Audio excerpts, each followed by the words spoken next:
I've had a wonderful life. I've had thousands of friends, and I've had an exciting and adventurous and gratifying existence. So I was surprisingly at ease, much more so than my wife was. But now I feel, that it's in the hands of God, whom I worship, and I'll be prepared for anything that comes. From a small-town Georgia peanut farmer to President of the United States, Jimmy Carter aspired to make government competent and compassionate. Our social and political progress has been based on one fundamental principle: the value and importance of the individual. After 7 years as a naval officer, he returned home to Plains, Georgia, before entering into politics, eventually being elected governor of Georgia, using the platform to speak out against racism. I say to you quite frankly that the time for racial discrimination is over. Becoming president in 1977, his achievements were notable, including the Camp David Peace Accords in 1978, the framework for peace between Israel and Egypt. But there were dark days too, including the Iran hostage crisis that, together with the continuing inflation at home and an energy shortage, contributed to Ronald Reagan's landslide victory in 1980. Jimmy and his wife Rosalind founded the Carter Center in 1982, promoting peace, democracy, human rights, and economic and social development all over the world. In 2002, his work earned him the Nobel Peace Prize. A devout Christian, his life was largely defined by his faith and service to others. He spent decades teaching Sunday school in the small town where he was raised and volunteering with Habitat for Humanity. The longest-lived president in American history. I love you! Leaves behind a legacy of love. Well, the best thing I ever did was marrying Rosalind. In Plains, Georgia, I'm Ivan Rodriguez. In 1984, former President Jimmy Carter and his wife Rosalind started an annual tradition to build Habitat for Humanity homes. We've built almost 5,000 houses now. It's been one of the most gratifying and challenging and difficult things we've ever done, physically speaking, because we've gotten steadily older. I was a lot younger when I first started. He was 60 and fresh out of the White House when he first took up the hammer as a volunteer home builder. We hope it'll go like this all over the world. We're now building one home each day for poor people in need. I happen to be a Christian, and it's a practical way to put my religious beliefs into practical use. And this is the best way I know to cross that very difficult chasm between rich people and people that never have had a decent place in which to live. Habitat for Humanity says over 1 million volunteers are working in more than 70 countries to build affordable housing. There's a Habitat organization needing some volunteers to raise money or to serve food or to build a house in almost everywhere people live in the United States. Just the idea of volunteerism, where you actually do some work side by side with people in need, has been put on the forefront of people's consciousness through Habitat. And that's a good thing. Even at age 95, hours after a fall left him with a black eye and stitches, the former president was on the job in Nashville, power tools in hand, carrying on his tradition of building homes for those in need. Carter's legacy of giving also includes the Carter Center, a nonprofit he founded in Atlanta that fights for basic human rights and health care for families across the world. I, Jimmy Carter, do solemnly swear.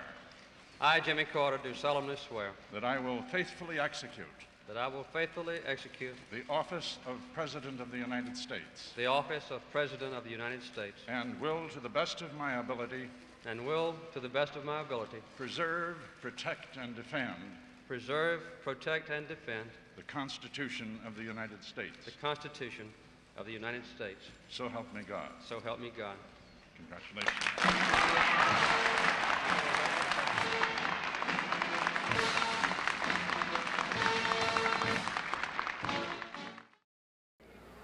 For myself and for our nation, I want to thank my predecessor for all he has done to heal our land.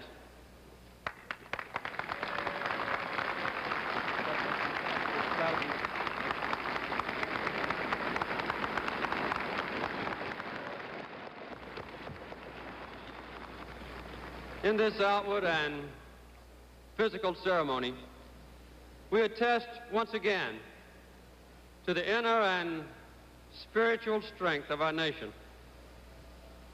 As my high school teacher, Miss Julia Coleman, used to say, we must adjust to changing times and still hold to unchanging principles. Here before me is a Bible used in the inauguration of our first president in 1789. And I have just taken the oath of office on the Bible my mother gave me just a few years ago, opened to a timeless admonition from the ancient prophet Micah. He has showed thee, O man, what is good, and what doth the Lord require of thee, but to do justly, and to love mercy, and to walk humbly with thy God. Within us, the people of the United States, there is evident a serious and purposeful rekindling of confidence. And I join in the hope that when my time as your president has ended, people might say this about our nation, that we had remembered the words of Micah and renewed our search for humility, mercy, and justice, that we had torn down the barriers that separated those of different race and region and religion, and where there had been mistrust, built unity with a respect for diversity, that we had found productive work for those able to perform it, that we had strengthened the American family, which is the basis of our society, that we had ensured respect for the law and equal treatment under the law for the weak and the powerful, for the rich and the poor, and that we had enabled our people to be proud of their own government once again. I would hope that the nations of the world might say that we had built a lasting peace based not on weapons of war, but on international policies which reflect our own most precious values. These are not just my goals, and they will not be my accomplishments, but the affirmation of our nation's continuing moral strength and our belief in an undiminished, ever-expanding American dream. Thank you very much.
Thank you very much.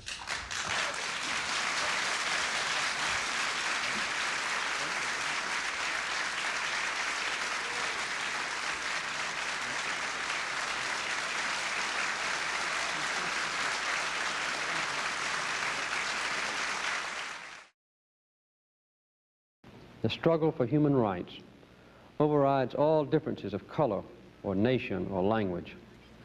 Those who hunger for freedom who thirst for human dignity and who suffer for the sake of justice. They are the patriots of this cause. I believe with all my heart that America must always stand for these basic human rights at home and abroad. That is both our history and our destiny. America did not invent human rights.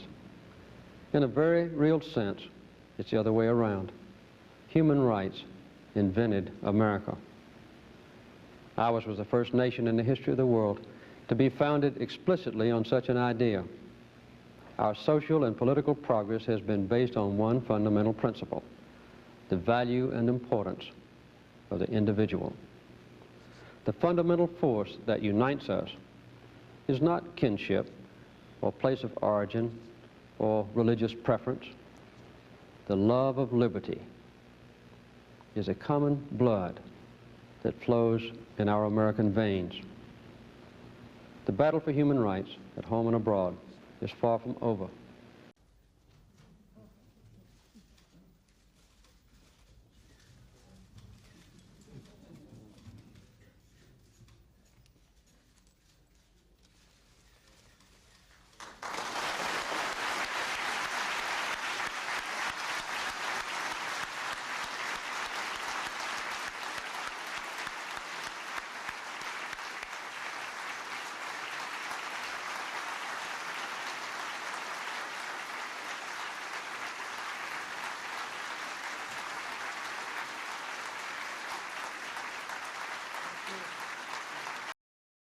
One more call, Ogden, Utah. Hello.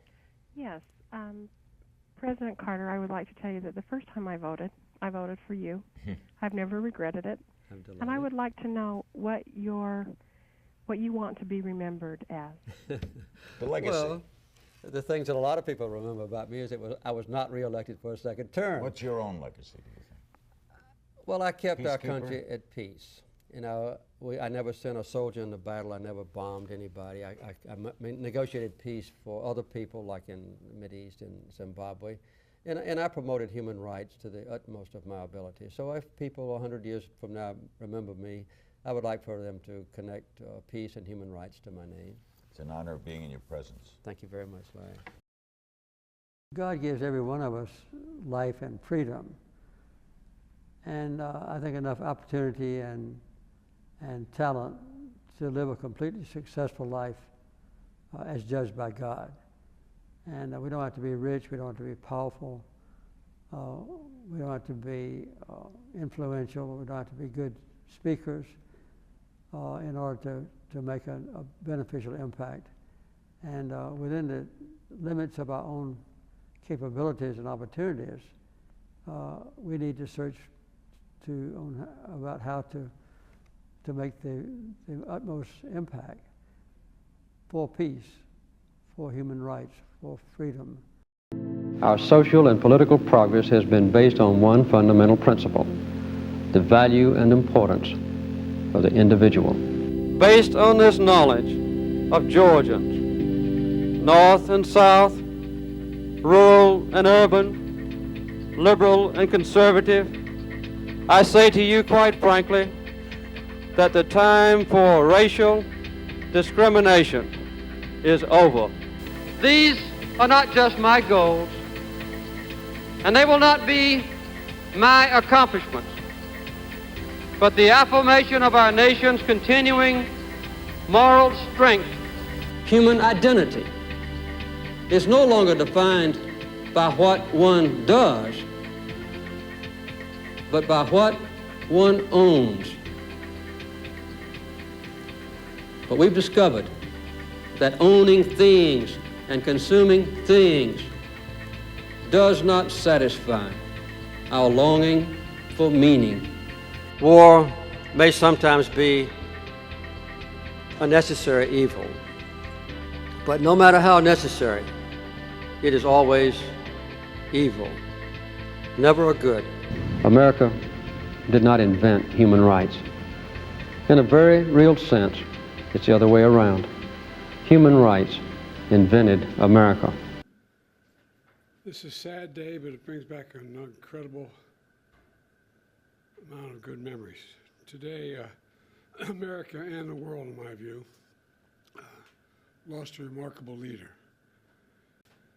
The entire Carter family, on behalf of the world, the whole nation, we send our whole heartfelt sympathies and gratitude. Our gratitude for sharing President Carter with us for so many years. You know, Jimmy Carter stands as a model of what it means to live a life of meaning and purpose, a life of principle, faith, and humility. His life dedicated to others. I've been hanging out with Jimmy Carter for over 50 years, it dawned on me. And I had countless conversations with him over those years. I always would be proud to say that he used to kid me about it, that I was the first national figure to endorse him in 1976 when he ran for president. There was an overwhelming reason for it, his character.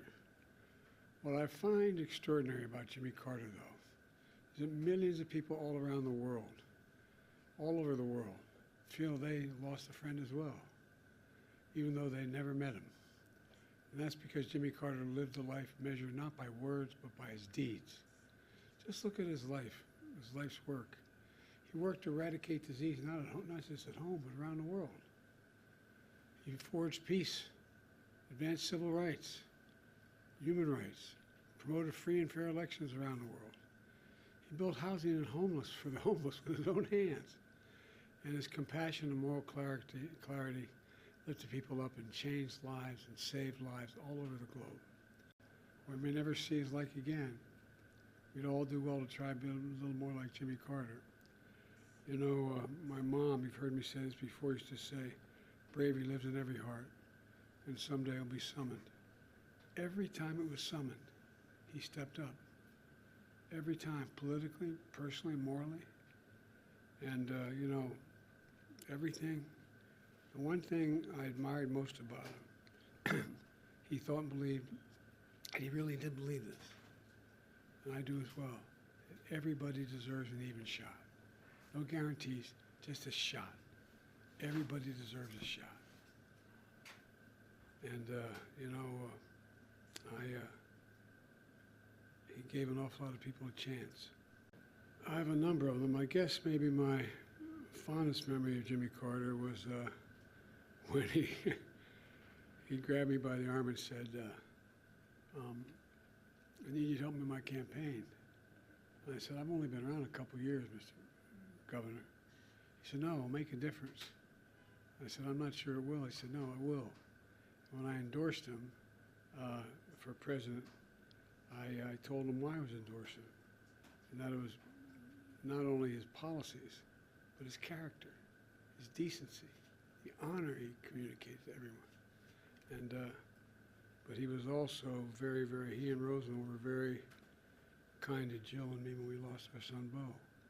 They were there for us. And I don't know, I think that what Jimmy Carter is an example of is just simple decency. Simple decency. And I think that's what the rest of the world looks to America for. I think, and I've spoken to some of the friends of the family, they're helping with the services, and my team is working with his family and others to see to it that he is remembered appropriately here in the United States and around the world. There's a process we're going through that will take a little time to set up this. I announced earlier today we're going to do a major service in Washington, D.C. on behalf of him. But that's a formal procedure that's underway. So I'm sure we'll start talking a lot to the family between now and my main contact is Chip.